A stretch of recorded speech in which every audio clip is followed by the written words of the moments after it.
Evergrande is one of the biggest real estate conglomerates in China. It employs 200,000 people nationwide and even owns a Chinese football team. But the Hong Kong-listed giant has become one of the most indebted companies in the world, with more than $300 billion worth of liabilities. And it's struggling to pay it back, sparking fears of a default that could send tremors through China's economy. It's not just in the property business, though. It also has a new energy branch, logistics branch. It has business in almost every major city and many counties in China.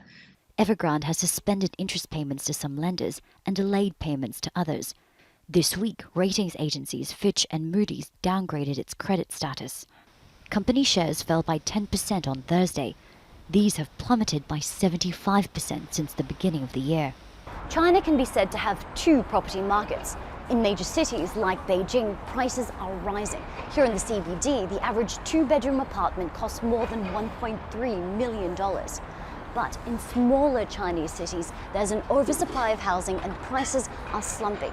Investing too much in those areas has led to many of Evergrande's debt problems.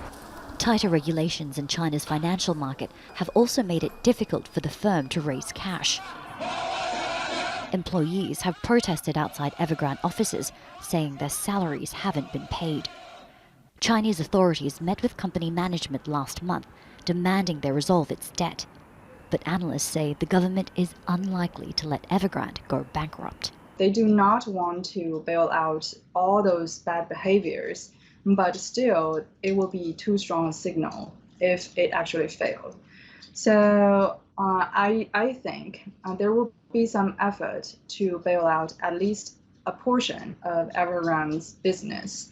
And maybe strategic investors will be encouraged from the private sector trying to take over some of the business. Evergrande is renegotiating payment deadlines with banks and other creditors. More than 1.5 million homebuyers waiting for their properties to be completed by the firm are holding their breath. Katrina, Jazeera, Beijing.